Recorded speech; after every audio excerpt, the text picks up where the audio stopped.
हाँ चलो स्टार्ट। देखिए, आज बेरोजगारी का आलम मेरे देश और मेरे राज्य में यह हो चुका है कि मेरे देश और राज्य के युवाओं न जाने कि उनसे कितनी बार एग्ज़ाम ली जाती है और एग्ज़ाम के नाम पर, नौकरी के नाम पर न जाने की वैकेंसी तरह तरह की दी भी जाती है तो भी बहुत कम दी जाती है।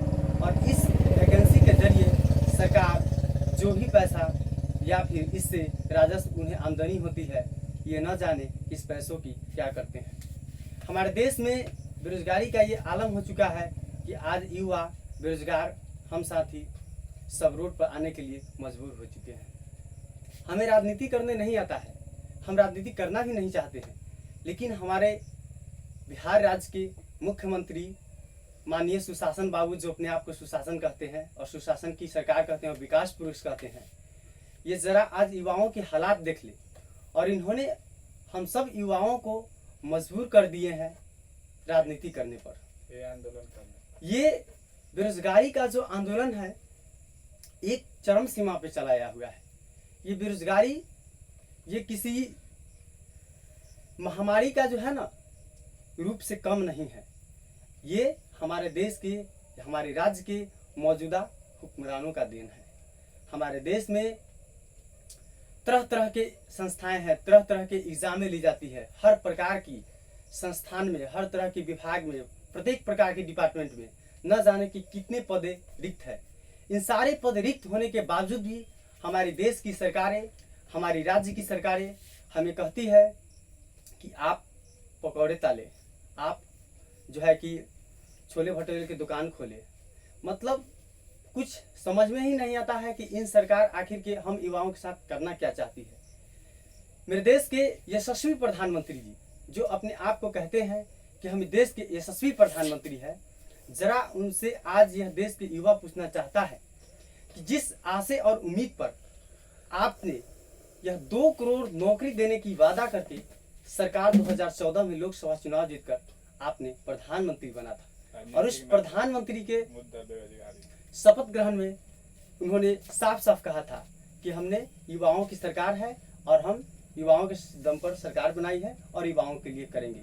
आज युवाओं का वो आलम है, बेरोजगारी का ये आलम है कि ना तो इसे सरकार सुन रही है और ना यहाँ कोई मीडिया या किसी भी प्रकार की सरकार की कोई हिस्सा इसे सुनने के लिए तैयार है। मेरे देश में न जाने कि चुनाव कराए जाते हैं, चुनाव कराने के लिए सरकार के पास पर्याप्त समय होती है।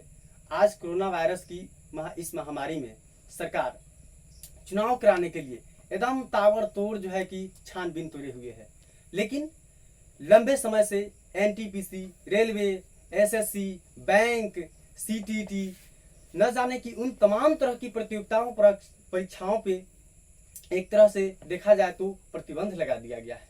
जैसा कि अभी देखा जा रहा है कि राज्य सरकार यानी बिहार के राज्य सरकार नीतीश कुमार चुनाव कराने के लिए वर्चुअल रैली कर रहे हैं। तमाम तरह के ये जो है ना अपनी प्रोपेगेंडा ला रहे हैं, अपना रहे हैं, जिससे कि हम चुनाव जीत सके। मतलब एक देश, इसी देश में एक निश्चित समय में चुनाव कराया जा सकता है लेकिन एग्जाम नहीं, वोट की काउंटिंग कराई जा सकती है लेकिन उसकी रिजल्ट नहीं, सरकार की गठन की जा सकती है लेकिन अभ्यर्थियों की नियुक्ति नहीं। मतलब ये संविधान होने का क्या अर्थ होता है? क्या संविधान मेरे राज्य सरकार को कुछ समझ में नहीं आती है? हमारे देश में, हमारे राज्य में ऐसे ऐसे तरह के परीक्षा लिए जाते हैं और परीक्षा की जब रिजल्ट की तिथि घोषित की जाती है उसके बावजूद भी पता चलता है कि इस परीक्षा की रद्द करने की नौबत आ जाती है। सुशासन बाबू की सरकार में संस्थाएं इतने चाक चौबंद हो गई है कि बीपीएससी में 25 लाख रुपए दीजिए और सीधे नौकरी लीजिए। क्या होगा उन गरीबों को? क्या होगा उन किसान के बच्चों को जो 1-1 रुपए जुटा करके ट्यूशन की फी देते हैं, कोचिंग फी देते हैं और न जाने की कितने मतलब कि परिस्थितियों से जूझते हुए वो एक किताब खरीदते हैं और उस किताब को पढ़ते हैं कि हमारा एसएससी निकल जाएगा, हमारा बैंक निकल जाएगा, हमारा एनटीपीसी निकलेगा, हमारा रेलवे निकलेगा। गार्जियन इसी आशाओं उम्मीदों में बच्चों को अपने पीछे न जाने की कितने तरह से वह लाचार होकर के खर्च करते हैं और एक आशा उम्मीद के साथ चाहते हैं कि हमारे बच्चे पढ़ लिख करके एक रोजगार पाए, घर में एक अच्छे आमदनी का स्रोत हो सके, जिससे हमारे घर में रोशनी का दीप जल सके। हमारी राज्य सरकारें बार बार बातें करती है रोजगार की।